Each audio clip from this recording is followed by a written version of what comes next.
Olá, queridos alunos, tudo bem com vocês?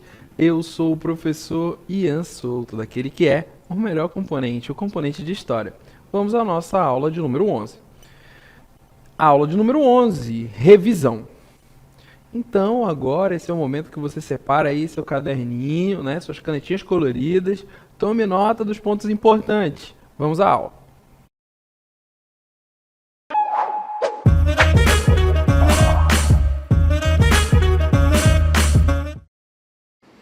Bom, e na nossa revisão, nós estaremos, dando um pouco mais de foco naquilo que é o trabalho do historiador, e naquilo que ele necessita para exercer, justamente as reflexões e as percepções do homem no mundo. Olha só, o trabalho do historiador, consiste justamente em explorar o passado com base em questionamentos e incertezas que surgem no presente. Então é aquilo que a gente sempre trabalhou, a questão da função da história, de olhar para o passado para compreender, o presente e projetar o futuro.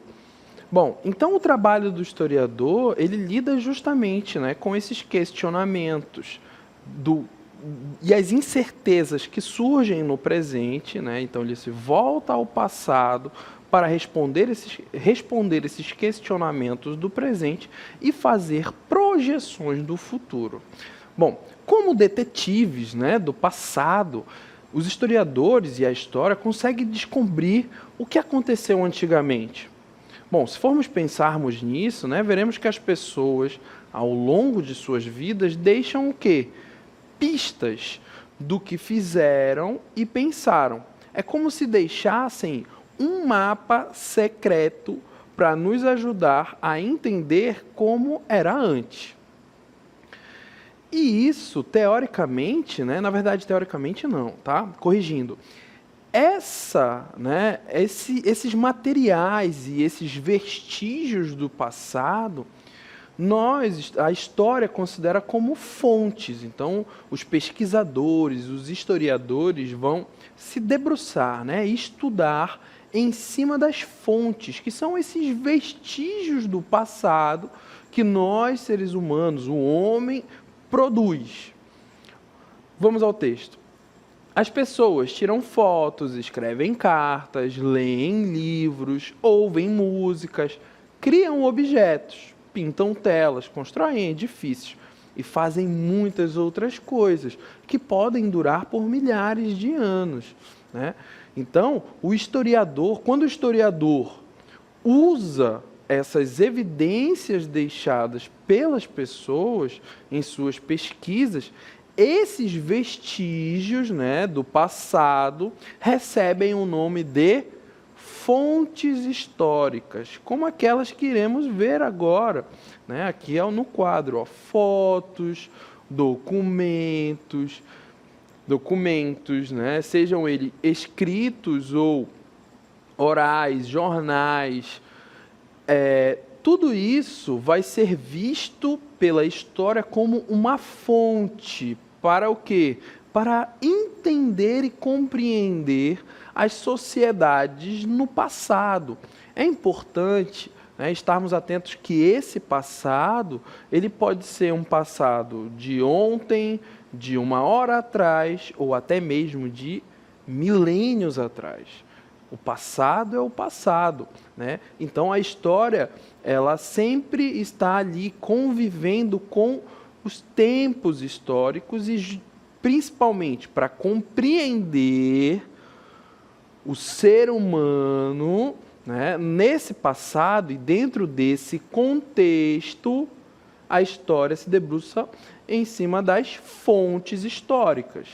Então as fontes históricas é tudo aquilo que os homens, a sociedade humana, deixa de vestígio da sua experiência, da sua organização social, de sua cultura.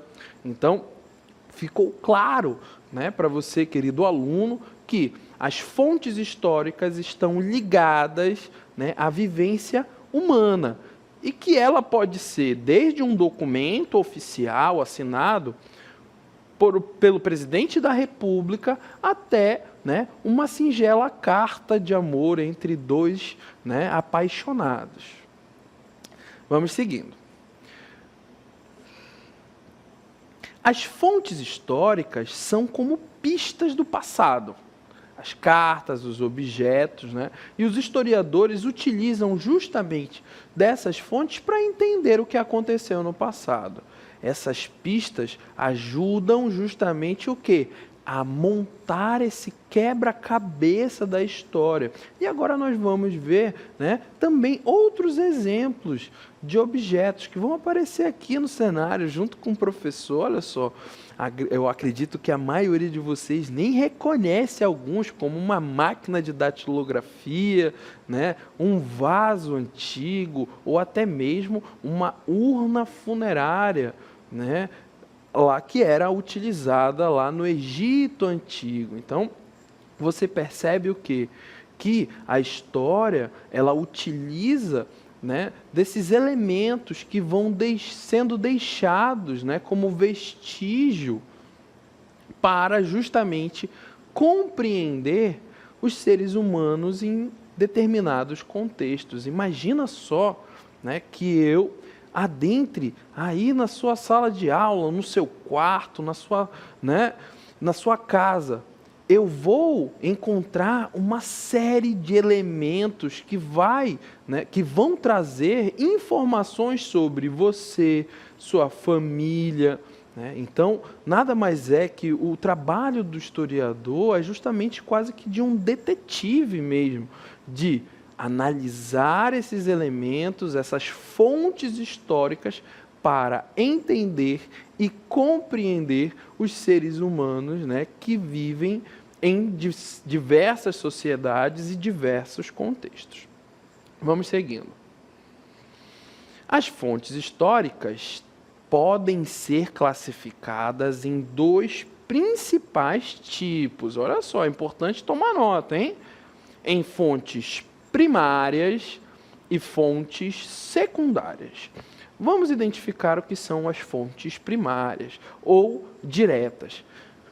Elas são esses testemunhos diretos ou evidências contemporâneas dos eventos que estão sendo estudados. Temos como exemplo os documentos, cartas, diários, objetos arqueológicos, fotografias, registros oficiais, entre outros. Então, você tem o quê? As fontes primárias, né, é tudo aquilo que foi produzido naquele determinado momento, né? Imagina você estar andando, né, em um sítio e encontrar uma urna, né, indígena. Aquela urna, ela não foi produzida no momento em que você a encontrou. Não, muito pelo contrário. Ela foi produzida em um outro contexto. Então, ela é uma fonte primária, né, e contemporânea à época do passado, e não à sua. Então, as fontes primárias e diretas são justamente esses objetos, né, que são encontrados e que transmitem informações diretas do momento, né, do contexto na qual eles foram construídos.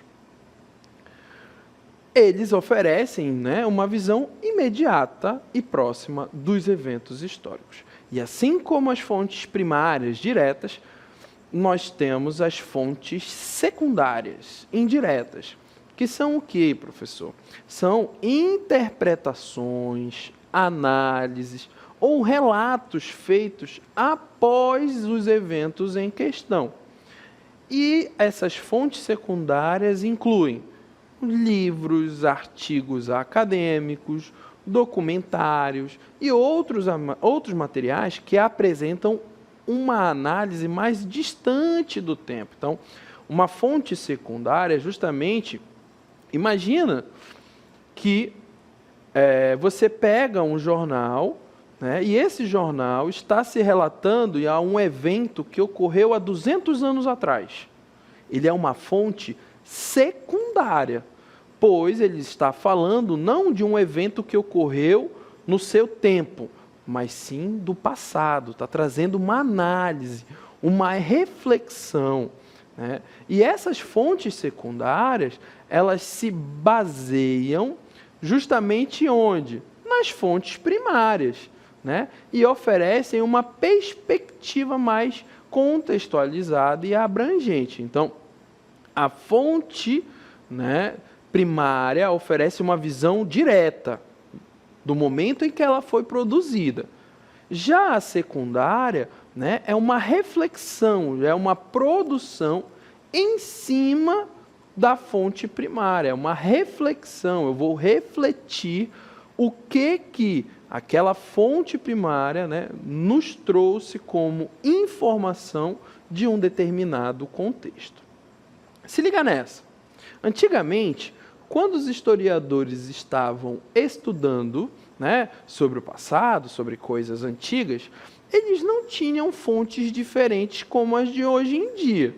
Lá pelos anos de 1800, as principais coisas, né, as principais fontes que eles usavam eram os papéis, né, do governo, então os documentos oficiais, leis, certidões de nascimento e até mesmo cartas entre os chefes de Estado, né, os chefes de governo. Eram essas pistas que os ajudavam a entender o que aconteceu no passado. Então, a gente pode compreender que até, né, o início do século XIX, a história só era uma história dos documentos oficiais. E acabava deixando de lado a história do homem comum, das pessoas comuns, aquilo que era produzido pelo cidadão que não era um prefeito, que não era um governador, que não tinha uma alta posição dentro da sociedade, mas que também era produtor, né, da história. Então, percebemos o quê? Que com o passar do tempo, assim como nós, homens, né, evoluímos na questão genética, a história ela também evoluiu na sua percepção e ampliou a sua percepção daquilo que era considerado uma fonte histórica. Então você percebe que a partir ali do século XX, aquilo que a história considerava como fonte histórica vai ser muito mais abrangente. Então você vai ter pinturas, roupas, relatos, né, viraram fontes históricas tão importantes do passado quanto os documentos históricos, os documentos oficiais. Então você tem, né, os historiadores, a partir do século XX, tendo uma imensidão de fontes históricas e uma diversidade muito maior de percepções a respeito de nós, seres humanos, e como nós nos organizamos, né, em sociedade. Justamente, né, com isso, uma série de documentos passaram a ser vistos e úteis em trabalhos de historiadores. Então, é muito importante estarmos atentos a essa mudança também na perspectiva da história, em que até meados do século XIX você tem uma história só voltada para os documentos oficiais. Porém, a partir do século XX, essa visão muda e a história começa, né, a trabalhar com muito mais fontes históricas. Logo, né, a produção da história ela começa a ser muito mais diversa e abranger o homem comum. Não somente aqueles que tinham, né, um alto cargo ou que eram celebridades dentro da sociedade. Tá? Os historiadores têm, né, possuem ideias diferentes sobre como eles estudam e olham o passado. Alguns dizem que estão construindo um passado de novo. Outros falam que estão contando histórias antigas. E tem até quem diz que estão entendendo o passado com base no que se tem por perto. Então, perceba-se o quão o estudo da história ele é complexo, porém, ele é muito enriquecedor, pois ele trata da diversidade. Imagina, né, que você está contando uma história sua de uma aventura que foi muito legal, mas que naquele mesmo dia um colega seu ou um primo seu, naquela mesma aventura, acabou se machucando.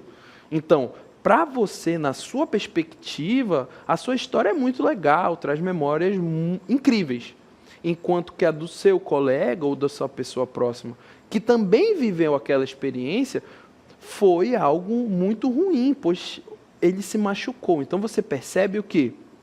Que você tem um fato, né, um contexto, mas as pessoas são diferentes e olham para esses fatos de modo diferente. Então, o mais importante de tudo isso é o quê? É saber respeitar a diferença, né, dos olhares e a diferença das experiências das pessoas com as situações, seja do presente, seja do passado. Vamos adiante. Eles fazem, né, os historiadores, eles fazem isso usando pistas antigas, que ficaram até hoje, chamados justamente de fontes históricas. Essas pistas podem ser coisas que podemos tocar, né, que existem no nosso mundo material, como objetos ou coisas que estão na cabeça das pessoas, como as lembranças.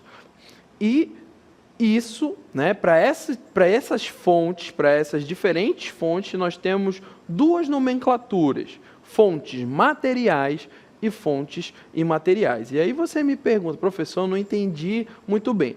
Vamos aqui a esse comparativo para que nós podemos, né, para que a gente possa enxergar essa diferença melhor. Vamos lá. Bom, e aqui nós temos as descrições, né, daquilo que é fonte material e fonte imaterial. Vamos às fontes materiais? As fontes materiais são os documentos e objetos físicos. Resumidamente, é tudo aquilo que você pode tocar. E são produzidos, né, por nós, humanos. Sendo assim, são documentos escritos, fotos, roupas, construções, né? E esses objetos, eles são considerados fontes materiais. Então, as fontes materiais é tudo aquilo, literalmente, que eu posso tocar e foi produzido pelo homem. E aí você me pergunta, professor, então você está me dizendo que o meu sapato é uma fonte material? Sim. O seu sapato, além dele ter sido produzido por mãos humanas, né, ou tecnologia humana, você tem um elemento que conta a sua história, a sua roupa, o seu caderno, o seu relógio, né? Então você tem elementos que existem no mundo físico e que, pelo fato de serem produzidos por humanos, né, e serem utilizados por humanos, são considerados para a história como uma fonte, e uma fonte material. E aí você me pergunta, ok, professor, entendi, mas e as fontes imateriais? As fontes imateriais, né, esse I na frente da palavrinha de materiais, ele significa o quê? A negação, né? Então, não existe matéria. E aí você me pergunta, professor, como é que algo que não existe pode ser considerado uma fonte? Aí o professor lhe responde, olha só, os relatos das pessoas, as histórias, também são consideradas fontes.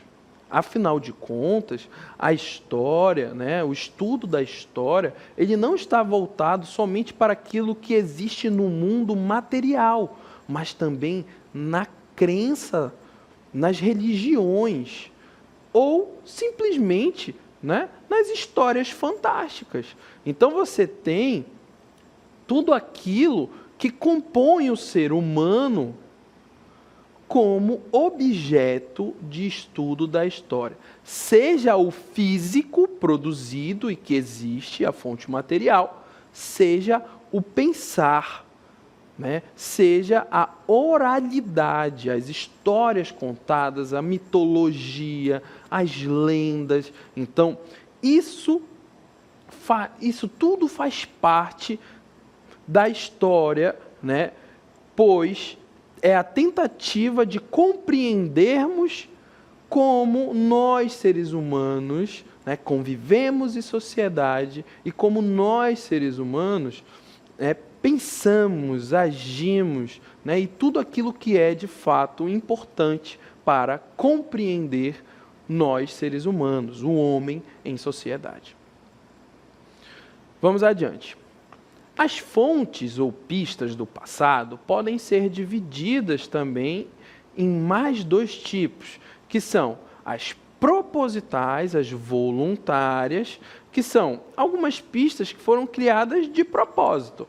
Quando alguém decide, por exemplo, escrever ou desenhar algo para contar aos outros o que aconteceu. Então, é uma pista que ela teve uma intenção, ela foi criada, né, de forma voluntária. Mas também existem aquelas fontes involuntárias, que são o quê? Outras pistas, né, que são registradas, que são registros que as pessoas não pensaram em guardar, mas que acabaram sendo importantes para entender como tudo funcionava no passado, mesmo que não tenham sido feitas de propósito. Essas nos ajudam a descobrir como as pessoas viviam em um passado distante ou num passado próximo, tá? As pistas antigas, né, chamamos de fontes históricas. E elas também podem ser separadas em 4 grupos. Documentos textuais, que são todos os papéis que têm coisas escritas como cartas, leis, livros, histórias de viagem e até mesmo notícias em jornais. Você tem os vestígios arqueológicos, né, que são aqueles objetos que os arqueólogos, né, encontram nas camadas da terra. Você tem também as representações pictóricas, que são os desenhos, fotos, como murais nas paredes, ou as pinturas, né, ou até mesmo desenhos engraçados. E os registros orais, que são justamente as histórias que são passadas, né, entre gerações de famílias, geralmente entre os avós, né, com os nossos pais, enfim, é aquilo que traz a memória, né, de nós seres humanos. E é importante, né, estarmos atentos que a história ela também comunga com outras áreas do conhecimento, né? Para entender diversos assuntos, a história ela precisa da ajuda da arqueologia, da antropologia, da sociologia e da geografia, né? Então isso significa que justamente o trabalho do historiador ele está conectado a também outras ciências. A fim, né, de finalizar, é bom entendermos que a história não é algo isolado, como uma peça que se encaixa em um quebra-cabeça maior, né? Na verdade, corrigindo, a história ela não é algo isolado, justamente, ela é como uma peça que se encaixa em um quebra-cabeça muito maior. E todas essas áreas do conhecimento juntas nos ajudam a estudar a vida das pessoas ao longo do tempo. É como se fosse um grande time de pesquisadores trabalhando juntos para entender o ser humano e a sua história. Então, assim, finalizamos esse momento de revisar pontos importantes, principalmente, de compreender qual o objetivo do estudo de história e quais os elementos, que essa ciência, a história, utiliza para compreender nós, seres humanos, em diferentes contextos.